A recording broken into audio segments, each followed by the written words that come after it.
Praise lord. దేవాతి దేవునికి వందనాలు. ప్రభు నామమున మీ అందరికీ నా ప్రత్యేకమైన వందనాలు, శుభాలు తెలియజేస్తున్నాను.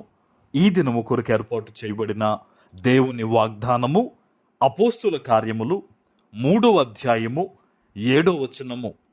వాని కుడి చెయ్యి పట్టుకుని లేవనెత్తెను, వెంటనే వాని పాదములు చీలమండలములు బలము పొందెను. దేవుని నామానికి మహిమ కలుగునుగాక.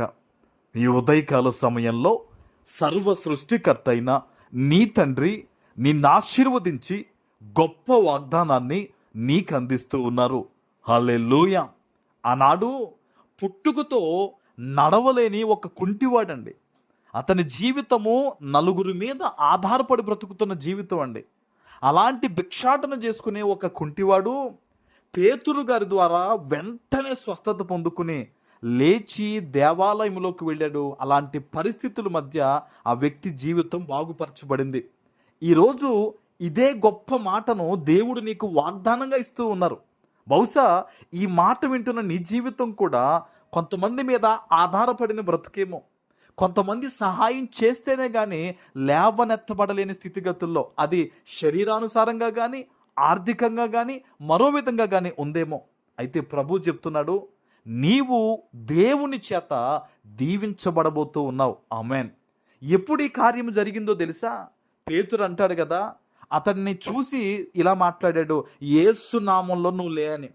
పేతురు చూసింది స్వస్థతతో ఆరోగ్యంగా ఉన్న వ్యక్తిని కాదు, పడిపోయి కాళ్ళు సన్నమైపోయి లైక్ ఒక పోలియోగో ఇబ్బందుల్లో ఉన్న ఒక వ్యక్తిని చూసి స్వస్థత మాటను పేతురు పలికాడండి.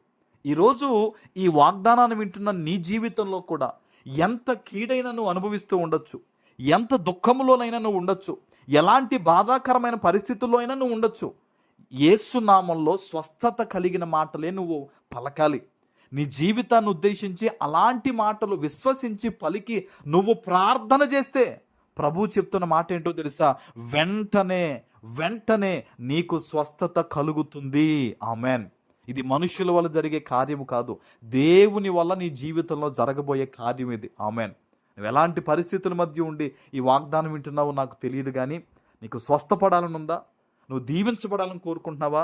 యేసు నామంలో మంచిని ఊహించి, నువ్వు కీడు అనుభవిస్తున్నావు కదా, దుఃఖం అనుభవిస్తున్నావు కదా, శ్రమల మధ్య ఉన్నావు కదా, దానికి ఆపోజిట్లో మేలు జరగాలని, మేలు జరుగుతుందని నమ్మి ప్రభు పాదాల వద్ద ప్రార్థన చెయ్యంతే.